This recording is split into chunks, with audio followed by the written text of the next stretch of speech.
Magandang hapon po sa ating lahat. Nandito po tayo ngayon sa isla ng Mariahangin sa bayan ng Balabac. Yung nakikita po ninyo na mga pagtitipon na yan po ang mga katutubong mulbog. Mga residente po sila ng isla ng Mariahangin. Yung nasa likod po na yan po ang tawag sa mga katutubo ay Tampat, isang sagradong lugar para sa mga katutubo. Yung bandang kanan po ay ang mosque, ang bahay dasalan ng mga Muslim. Nandito po tayo lahat ngayon para iparating sa mga kinauukulan yung kanilang mga hinaing dahil sa dinadanas nilang tensyon ngayon sa isla ng Mariahangin. Pakinggan po natin ang isa sa mga apo ng namayapang si Hatib Isa, si Tarhatia Isa Sibil. Nanawagan po kami, kimiras kami, nagahingi kami ng tulong. Dapat sana wag na kami pabayaan dito. Hirap na kami dito.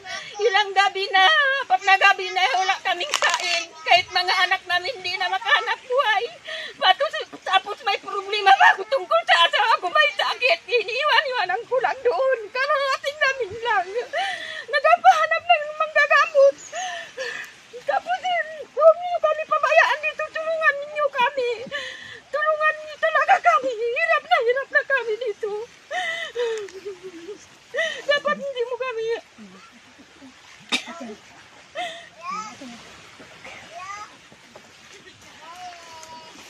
Pakinggan naman po natin ang isa sa mga apo sa tuhod ng matanda at namayapang si Hatib Isa, si Lynn Muraco. CIP, parang awa mo na, tulungan mo po kami dito sa isla. 4 na araw na po kami, 4 na gabi, walang kain, walang tulog sa kagabantay ng mga guardian. Ang gusto namin po, mapaalis yung guardian at saka tulungan mo po kami, Attorney Johnson, maawa ka rin naman po sa amin ng mga katutubong mulbog. Wag lang po, puro na lang yung mga mayayaman ang ginutulungan nyo. Yung mga maliliit, tulungan nyo rin po. Hindi lang bawat oras yung lang ang pakikinggan nyo sila. Ang kailangan namin talaga po, mapaalis yung mga guardian para makahanap buhay kami. Wala na po kaming pagkain, wala na tulog, lalo na yung mga kababaihan. Pagod na po, lalo na yung mga kalalakihan, hindi na makahanap buhay. Yung mga bata, ganun din po.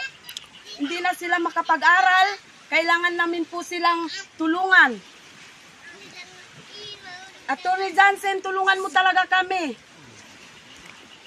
Kailangan namin po tulong ninyo. NCIP, kailangan namin, mga mayor, lahat po na may katungkulan, kailangan namin po talagang tulong ngayon. Kahit makain, wala na talaga, tulungan ninyo po kami. Yun lang.